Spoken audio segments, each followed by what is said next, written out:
তুমি যে রিংটা এনেছিলে ওটা আমি পরেছি, কেমন লাগছে? কি হলো রোহান, কিছু বলো।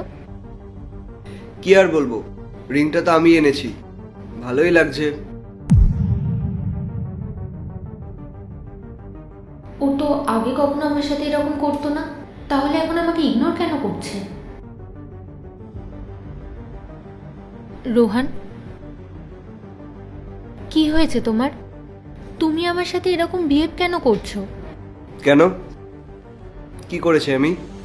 আমি সব কিছু বুঝতে পারছি, সব কিছু নোটিস করছি যে তুমি আমাকে কিভাবে ইগনোর করছো। আচ্ছা, আমি তোমাকে ইগনোর করছি না। আর তুমি কি করেছিলে আমার সাথে? তুমিও তো আমার সাথে এটাই করেছিলে। রোহান, তখন আমি একটু টেনশনে ছিলাম, তাই জন্য আমি ওরকম করেছিলাম। পূজা, টেনশন কার না হয়, সবারই তো হয়। আমারও অফিসের কাজের প্রেশারের জন্য আমারও টেনশন হয়, কিন্তু আমি তার জন্য কখনো তোমাকে রাগ দেখিয়েছি, নাকি তোমার সাথে উঁচু গলায় কথা বলেছি, আর নাকি কখনো ইগনোর করেছি?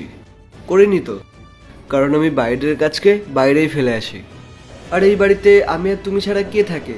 আমরা দুজনেই তো থাকি। তাই আমাদের একে অপরকে বোঝা উচিত, একসাথে ভালোবেসে থাকা উচিত।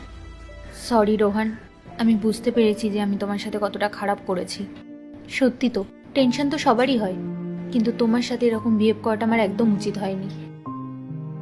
আর আজ যখন সেম জিনিসগুলো তুমি আমার সাথে করলে না, তখন আমি বুঝতে পারলাম কাউকে ইগনোর করলে ঠিক কতটা খারাপ লাগে।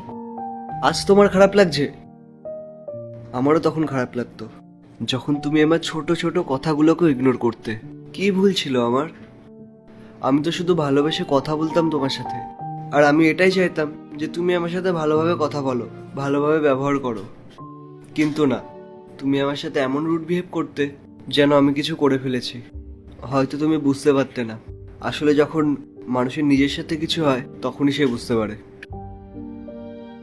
আই এম সরি রোহান, আমি তোমাকে কথা দিচ্ছি আজকের পর থেকে আমি তোমাকে আর কোনোদিন ইগনোর করব না। কোনো ব্যাপার না, আমি শুধু তোমাকে এটা বোঝানোর জন্যই এরকম বিহেভ করেছিলাম। হ্যাঁ, আমি বুঝতে পেরেছি। রোহান, আজকে থেকে আমরা আবার নতুনভাবে লাইফটা স্টার্ট করি। তুমি বসো, আমি মিষ্টি নিয়ে আসি। শোনো, এই রিংটা পরে তোমাকে বেশ ভালোই লাগছে। Thank you. আর হ্যাঁ, চাটাও খুব সুন্দর হয়েছে।